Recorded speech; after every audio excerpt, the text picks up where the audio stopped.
നമസ്കാരം. ടാൻഡം PSCയുടെ മറ്റൊരു ക്ലാസ്സിലേക്ക് എല്ലാവർക്കും സ്വാഗതം.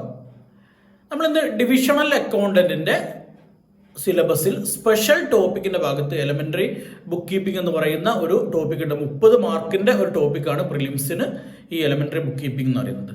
ആ ഭാഗത്തുള്ള ഒരു ടോപ്പിക്കാണ് ഡബിൾ എൻട്രി അക്കൗണ്ടിംഗ് സിസ്റ്റം. അപ്പോൾ എന്താണ് ഡബിൾ എൻട്രി അക്കൗണ്ടിംഗ് സിസ്റ്റം എന്നുള്ളതിനെ കുറിച്ചിട്ട് ചെറിയ ഒരു ധാരണ തരാൻ വേണ്ടിയാണ് ഇങ്ങനെ ഒരു വീഡിയോയിൽ വന്നിട്ടുള്ളത്. പലരും ആദ്യമായിട്ട് കേൾക്കുകയായിരിക്കും ഇങ്ങനെ ഒരു ഡബിൾ എൻട്രി അക്കൗണ്ട് സിസ്റ്റം എന്ന് പറയുന്ന ഒരു സിസ്റ്റം എന്ന് തന്നെ. പക്ഷെ നമ്മുടെ ഈ സർക്കാർ ഓഫീസുകളിലൊക്കെ ഇന്ന് ഫോളോ ചെയ്യുന്ന ഒട്ടുമിക്ക എന്താ പറയുക ധനകാര്യ ഇടപാടുകൾ നടക്കുന്ന പ്രധാനപ്പെട്ട സ്ഥാപനങ്ങളൊക്കെ ഫോളോ ചെയ്യുന്ന ഒരു മെത്തേഡാണ് ഈ ഡബിൾ എൻട്രി അക്കൗണ്ട് സിസ്റ്റം.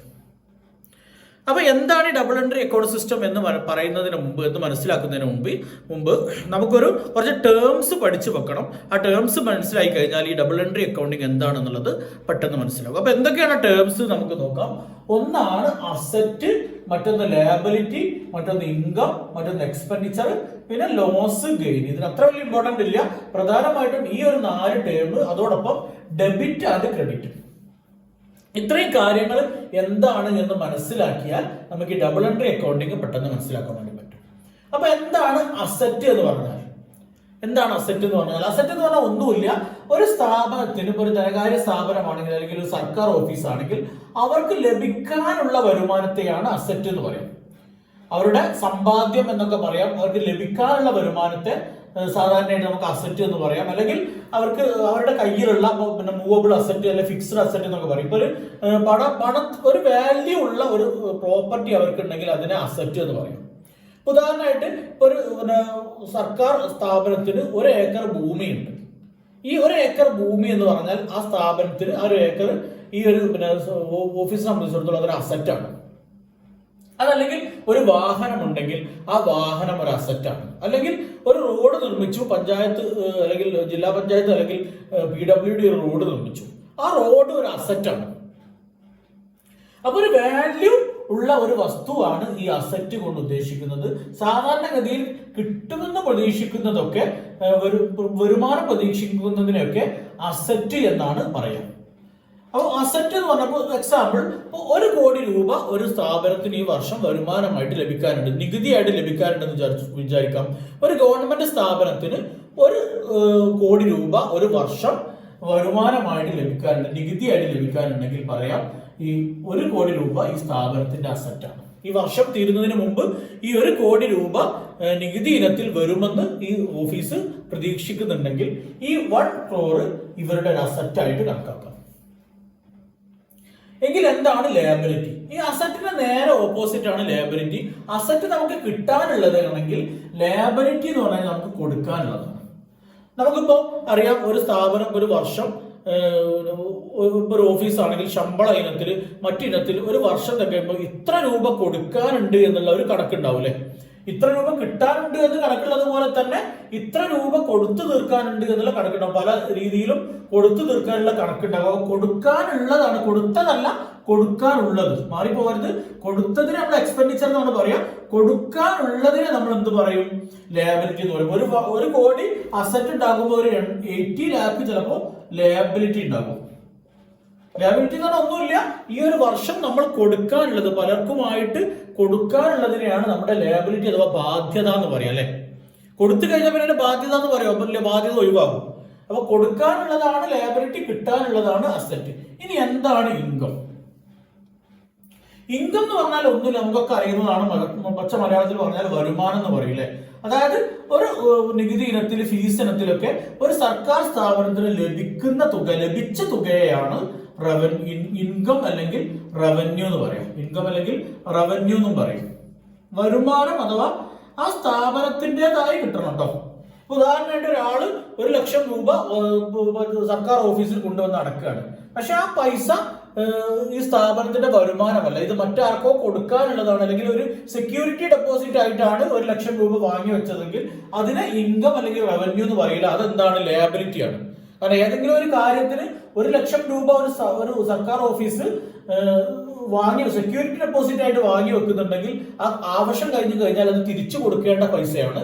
അതൊരിക്കലും റവന്യൂ അല്ലെങ്കിൽ ഇൻകം ആയിട്ട് കൂട്ടൂല. അതെന്താണ്? ലയബിലിറ്റിയാണ്. 1,00,000 രൂപ നമ്മൾ അങ്ങനെ സെക്യൂരിറ്റി ഡെപ്പോസിറ്റ് ആയിട്ട് അല്ലെങ്കിൽ മറ്റെന്തെങ്കിലും ആവശ്യത്തിന് ആർക്കെങ്കിലും തിരിച്ചു കൊടുക്കാനുള്ള ഒരു തുകയാണ് റെസീറ്റ് ചെയ്യുന്നതെങ്കിൽ ആ റെസീറ്റിൽ ഒരിക്കലും നമ്മൾ ഇൻകം റവന്യൂവിന്റെ ഗണത്തിലല്ല പെടുത്തുക. അത് നമ്മൾ ലയബിലിറ്റി ആയിട്ടാണ് വരിക. കാരണം 1,00,000 നമുക്ക് കിട്ടി, ആ 1,00,000 നമുക്ക് എടുക്കാൻ പറ്റൂല. അത് എപ്പോഴാണോ ഈ ഒരു പദ്ധതി പൂർത്തിയാകുന്നത്. എക്സാമ്പിൾ ആയിട്ട് നമ്മളൊരു ഹാള് ഒരു സർക്കാർ ഓഫീസിൽ നിന്നും ഒരു ഗവൺമെന്റ് ഓഫീസ് ഒരു ഹാള് വാടകയ്ക്ക് എടുക്കുകയാണ്. അപ്പൊ വാടക എടുക്കുമ്പോൾ അതിന്റെ റെന്റിന് പുറമെ റെന്റായിട്ട് നമ്മൾ കൊടുക്കുന്നത് ഇൻകം അല്ലെങ്കിൽ റവന്യൂ ആണ്. എന്നാൽ റെന്റിന് പുറമെ നമ്മൾ ഇത് ഉപയോഗിച്ച് കഴിയുന്നത് വരെ ഒരു സെക്യൂരിറ്റി ഡെപ്പോസിറ്റ് ആയിട്ട് ഒരു എമൗണ്ട് വാങ്ങി വെക്കും. നമ്മൾ എന്തെങ്കിലും കേടുപാട് ആ ഒരു ഹാളിൽ ഉണ്ടാക്കുകയാണെങ്കിൽ അത് പിടിക്കാൻ വേണ്ടി നമ്മുടെ കയ്യിൽ നിന്ന് അത് ഈടാക്കാൻ വേണ്ടി ഒരു സെക്യൂരിറ്റി ഡെപ്പോസിറ്റ് അവിടെ വാങ്ങി വെക്കും. ഒരു 50,000 1,00,000 വാങ്ങി വെക്കും. ഈ 50,000 1,00,000 നമ്മൾ അവസാനം പരിപാടിയൊക്കെ കഴിഞ്ഞ് ചാവി ഏൽപ്പിച്ച് പോരുമ്പോൾ നമുക്ക് തിരിച്ചു തരാനുള്ളതാണ്. അതെന്തല്ല? റവന്യൂ അല്ല. ഈ സെക്യൂരിറ്റി ഡെപ്പോസിറ്റ് ആയിട്ട് വാങ്ങി വെച്ചത് എന്താണ്? അത് ലയബിലിറ്റിയാണ്. അപ്പോൾ ലയബിലിറ്റി എന്താ, റവന്യൂ എന്താണെന്നുള്ള മനസ്സിലായിട്ടുണ്ടാകും. പിന്നെ ഉള്ളത് എക്സ്പെൻഡിച്ചർ ആണ്. എക്സ്പെൻഡിച്ചർ എന്ന് പറഞ്ഞാൽ നമ്മൾ ചെലവഴിച്ച തുക. ഇപ്പൊ കറണ്ട് ബില്ല് അടച്ചു, 1000 രൂപ കറണ്ട് ബില്ല് അടച്ചു എന്ന് വിചാരിച്ചാൽ കറണ്ട് ബില്ല് എന്താണ്? ഒരു എക്സ്പെൻഡിച്ചർ ആണ്.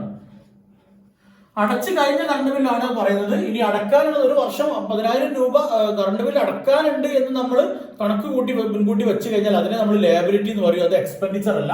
എക്സ്പെൻഡിച്ചർ ആവണമെങ്കിൽ നമ്മൾ കറണ്ട് ബില്ല് അടച്ചു കഴിയണം. കറണ്ട് ബില്ല് അടച്ചു കഴിയുമ്പോൾ അല്ലെങ്കിൽ വാട്ടർ ബില്ല് ഏതെങ്കിലും ഒരു തരത്തിൽ അല്ലെങ്കിൽ മറ്റെന്തെങ്കിലും ബില്ല് ഏതെങ്കിലും തരത്തിലുള്ള ഒരു ചെലവ് നിർവഹിച്ചു കഴിഞ്ഞാൽ ആ പണം കൊടുത്തു കഴിഞ്ഞാൽ അതിനെ നമുക്ക് എക്സ്പെൻഡിച്ചർ എന്ന് പറയും. പിന്നെ ലോസ് ഗെയിൻ എന്ന് പറഞ്ഞു കഴിഞ്ഞാൽ ലാഭം നഷ്ടം എന്നുള്ളതാണ്. അത് ഇതിൽ അത്ര ഇമ്പോർട്ടന്റ് അല്ല. ഇത്രയാണ് ഈ ഒരു 4 term: asset, liability, income, expenditure. Clear ആയിട്ടുണ്ടാവും വിചാരിക്കുന്നു. ഇനി ഡെബിറ്റ് എന്താ ക്രെഡിറ്റ് എന്താണെന്നുള്ള ഒരു ഇത് എല്ലാവർക്കും അറിയാം. സ്ഥിരമായിട്ട് എല്ലാവരും ഡെബിറ്റ് കാർഡും ക്രെഡിറ്റ് കാർഡും ഒക്കെ ഉപയോഗിക്കാറുണ്ട്.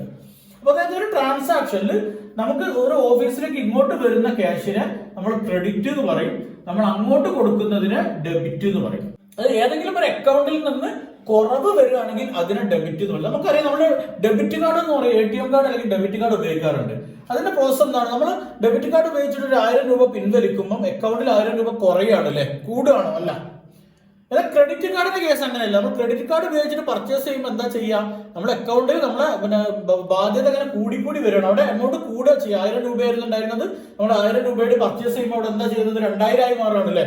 അത് നമ്മൾ കൊടുക്കാനുള്ള ക്യാഷ് ആണെങ്കിലും അവിടെ എമൗണ്ട് കൂടി വരികയാണ്. അതാണ് ക്രെഡിറ്റ് എന്ന് പറഞ്ഞു കഴിഞ്ഞാൽ. ഡെബിറ്റ് എന്ന് പറയുമ്പോൾ 10,000 രൂപ അക്കൗണ്ടിൽ ഉണ്ടായിരുന്നു, നമ്മൾ ATM ഉപയോഗിച്ച് 1000 രൂപ പിൻവലിച്ചു. അവിടെ എന്ത് സംഭവിക്കുന്നു? 10,000 ഉള്ളത് 9,000 ആയിട്ട് കുറയാണ്. അതാണ് ഡെബിറ്റ്. മറ്റത് ക്രെഡിറ്റ് ആണ്. അതും ക്ലിയർ ആയിട്ടുണ്ടാവും വിചാരിക്കുന്നു. ഇനി എന്താണ് ഡബിൾ എൻട്രി അക്കൗണ്ടിംഗ് എന്ന് നോക്കാം.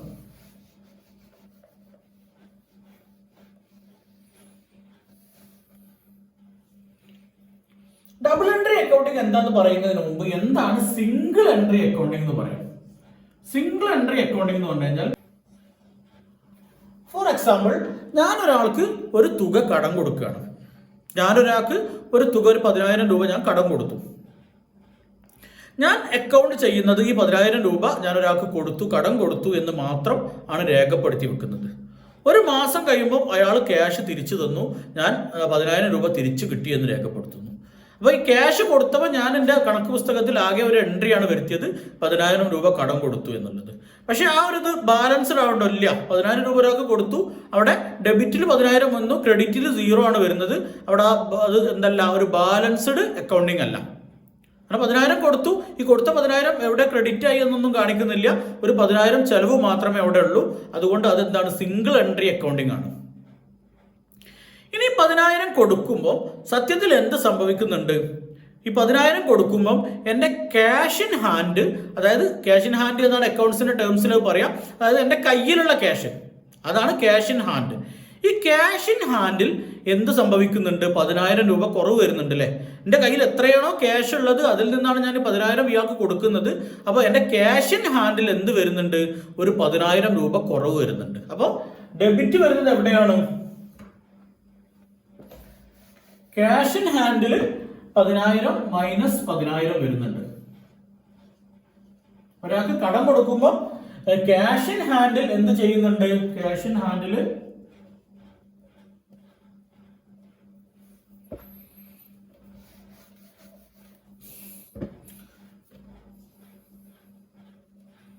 ക്യാഷ് ഇൻ ഹാൻഡിൽ 10,000 രൂപ കുറവ് വരുന്നുണ്ട് അല്ലെ, 10,000 രൂപ മൈനസ് ആകുന്നുണ്ട്, ഡെബിറ്റ് ആകുന്നുണ്ട്.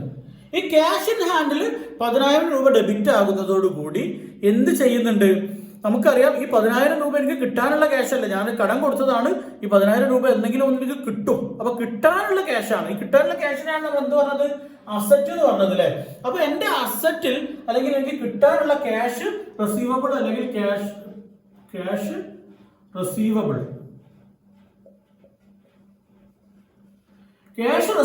എന്നൊരു അക്കൗണ്ട് എനിക്കുണ്ട്. ആ ക്യാഷ് റിസീവബിൾ എന്ന അക്കൗണ്ടിൽ എന്ത് ചെയ്യുന്നുണ്ട്? ഒരു 10,000 രൂപ ക്രെഡിറ്റ് ആകുന്നുണ്ട്. പറഞ്ഞത് മനസ്സിലായിട്ടുണ്ടാവും. അതായത് ഞാനൊരാൾക്ക് 10,000 രൂപ കടം കൊടുക്കുമ്പം എന്റെ ക്യാഷ് ഇൻ ഹാൻഡ് അഥവാ എന്റെ കയ്യിലുള്ള ക്യാഷിൽ എന്ത് കുറയുന്നുണ്ട്? ഒരു 10,000 രൂപ ഡെബിറ്റ് ആകുന്നുണ്ട്. അതോടൊപ്പം എനിക്ക് കിട്ടാനുള്ള പൈസ ഞാനൊരു കണക്ക് പുസ്തകത്തിൽ എഴുതി വെച്ചിട്ടുണ്ടെന്ന് വിചാരിക്കാം. എനിക്ക് ഇതുവരെ കിട്ടാനുള്ള പൈസ പല ആളെടുത്തുമായിട്ട് 60,000 രൂപ 70,000 രൂപ എനിക്ക് നിലവിൽ കിട്ടാനുണ്ട്. ഈ 10,000 കൂടി കൊടുക്കുന്നതോടുകൂടി എനിക്ക് കിട്ടാനുള്ള ക്യാഷ് എന്തായി? 70,000 ഉള്ളത് 80,000 ആയി മാറിയില്ല. കിട്ടാനുള്ള അഥവാ ക്യാഷ് റിസീവബിൾ എന്ന ഹെഡിൽ എന്ത് ചെയ്യുന്നുണ്ട്? ഒരു 10,000 ക്രെഡിറ്റ് ചെയ്യുന്നുണ്ട്. ഈ രീതിയിലുള്ള ഒരു അക്കൗണ്ടിങ് സിസ്റ്റം ആണ് ഡബിൾ എൻട്രി അക്കൗണ്ടിങ് സിസ്റ്റം. അതായത് ഏതൊരു ട്രാൻസാക്ഷൻ നടത്തുകയാണെങ്കിലും ആ ഒരു ട്രാൻസാക്ഷനിൽ ഒരു ഡെബിറ്റും ഒരു ക്രെഡിറ്റും ഉണ്ടാകും. ഇവിടെ ഇപ്പോൾ 10,000 രൂപ കടം കൊടുത്തു, ക്യാഷ് ഇൻ ഹാൻഡിൽ 10,000 ഡെബിറ്റ് ആയി, അതേപോലെ ക്യാഷ് റിസീവബിളിൽ 10,000 രൂപ ക്രെഡിറ്റ് ആയി. ഇനി നമ്മളൊരു സർക്കാർ ഓഫീസിന്റെ കേസിൽ ഇത് പറയുകയാണെങ്കിൽ ഒരാൾ വന്നിട്ട് ഒരു 5,000 രൂപ എന്ത് ചെയ്യാണ്? ഒരു 5,000 രൂപ ഓഫീസിൽ വന്നിട്ട് നികുതി അടക്കുകയാണ്. ഏതെങ്കിലും ഒരു നികുതി, ഒരു കെട്ടിട നികുതിയാണെന്ന് വിചാരിച്ചോളൂ. ഒരു 5,000 രൂപ നികുതി അടക്കുകയാണ് ഒരു സർക്കാർ ഓഫീസിൽ വന്നിട്ട്. അപ്പൊ സർക്കാർ ഓഫീസിൽ എന്താണ് സംഭവിക്കുന്നത്? 5,000 രൂപ നികുതി അടക്കുമ്പോൾ ഈ ക്യാഷ് ഇൻ ഹാൻഡ് എന്നറിയപ്പെടുന്ന അക്കൗണ്ടിൽ 5,000 രൂപ ഡെബിറ്റ് ആണോ ക്രെഡിറ്റ് ആണോ? ഒരാൾ 5,000 കൊണ്ടുവന്ന് നികുതി അടക്കുമ്പോൾ ആ ഓഫീസിലുള്ള ക്യാഷ് ഇൻ ഹാൻഡ് ഉദ്ദേശിക്കുന്നത് ഓഫീസിൽ അപ്പം അവിടെ ഉള്ള ക്യാഷ്, അവിടെ ഓഫീസിൽ സൂക്ഷിച്ചു വെച്ചിരിക്കുന്ന ക്യാഷിൽ എന്താണ് ചെയ്യുക? 5,000 രൂപ കുറയോ? ഇല്ലല്ലോ, കൂടുതലല്ലേ ചെയ്യുക. അപ്പൊ ഇവിടെ ക്യാഷ് ഇൻ ഹാൻഡിൽ എന്ത് ചെയ്യും? 5,000 രൂപ ക്രെഡിറ്റ് ആകും. 5,000 രൂപ എന്താവും? ക്രെഡിറ്റ് ആകും. എവിടെയാണ് ക്രെഡിറ്റ് ആകുന്നത്? Cash in handle. ഇത് ക്ലിയർ ആയല്ലോ. അതായത് ഒരാൾ 5,000 രൂപ കൊണ്ടുവന്നിട്ട് ഒരു നികുതി അടക്കുകയാണ് ഒരു ഓഫീസിൽ. അപ്പൊ ഓഫീസിൽ സൂക്ഷിച്ചിരുന്ന ക്യാഷിന്റെ കൂട്ടത്തിൽ എന്ത് കൂടി? ഒരു 5,000 രൂപ കൂടി. അപ്പൊ ഇവിടെ ക്രെഡിറ്റ് വന്നു. ഇനി ഒരു ഡെബിറ്റ് വരണ്ടേ? ഇത് എവിടെയാണ് ഡെബിറ്റ് വരിക? എവിടെയാണ് ഡെബിറ്റ് വരിക? ഞാൻ നേരത്തെ പറഞ്ഞു, നമുക്ക് കിട്ടാനുള്ള പൈസ കണക്ക് കൂട്ടി വെച്ചിട്ടുണ്ട്, അതാണ് അസറ്റ് എന്ന് പറഞ്ഞു അല്ലെ. അപ്പൊ ഈ വർഷം 10,000 രൂപ അല്ലെങ്കിൽ 50,000 രൂപ മൊത്തം ഈ വർഷം നികുതി ഇനത്തിൽ ലഭിക്കാനുണ്ട് എന്നുള്ളൊരു കണക്കുണ്ടായിരുന്നു. അതിനാണ് ടാക്സ് റിസീവബിൾ എന്ന് പറയുക. അതാണ് ഈ ഓഫീസിന്റെ അസറ്റ്. ഇത്രയും ക്യാഷ് ലഭിക്കാനുണ്ടായിരുന്നു. 50,000 രൂപ എന്തുണ്ടായിരുന്നു? നികുതി ഇനത്തിൽ ഈ വർഷം ലഭിക്കാനുണ്ടായിരുന്നു. ഈ ലഭിക്കാനുള്ള 50,000-ൽ നിന്ന് ഈ 5,000 കുറഞ്ഞില്ലേ? പറഞ്ഞത് മനസ്സിലായിട്ടുണ്ടാവും. അതായത് 50,000 രൂപയാണ് ഈ കൊല്ലം മൊത്തം കെട്ടിട നികുതി ഇനത്തിൽ ആ ഓഫീസിലേക്ക് കിട്ടാനുള്ളത്. ആ കിട്ടാനുള്ള പൈസയിൽ നിന്നാണ് ഒരാൾ 5,000 കൊണ്ടുവന്നിട്ട് അടക്കുന്നത്. അപ്പൊ ക്യാഷ് ഇൻ ഹാൻഡിൽ എന്തായി? 5,000 രൂപ ക്രെഡിറ്റ് ആയി. അതോടൊപ്പം തന്നെ എന്താകുന്നുണ്ട്? കിട്ടാനുള്ള ടാക്സിന്റെ കണക്കിൽ നിന്ന് 5,000 രൂപ കുറയുന്നുണ്ട്. അതായത് ടാക്സ് റിസീവബിളിൽ 5,000 രൂപ ഡെബിറ്റ് ആകുന്നുണ്ട്. മനസ്സിലായിട്ടുണ്ടാവും വിചാരിക്കുന്നു. ഏതൊരു ട്രാൻസാക്ഷൻ എടുക്കുകയാണെങ്കിലും ഈ രീതിയിൽ ഒരു ഹെഡിൽ ക്രെഡിറ്റ് ആകും, മറ്റൊരു ഹെഡിൽ ഡെബിറ്റ് ആകും. ഇതൊരു ഹെഡാണ്. ടാക്സ് റിസീവബിൾ എന്ന് പറഞ്ഞാൽ ഒരു അക്കൗണ്ട് ഹെഡാണ്. ക്യാഷ് ഇൻ ഹാൻഡ് എന്ന് പറയുന്നത് മറ്റൊരു അക്കൗണ്ട് ഹെഡാണ്. അങ്ങനെ ഈ ക്യാഷ് ഇൻ ഹാൻഡിൽ എന്ത് വന്നു? 5,000 രൂപ ക്രെഡിറ്റ് വന്നു. ടാക്സ് റിസീവബിളിൽ 5,000 രൂപ ഡെബിറ്റ് വന്നു.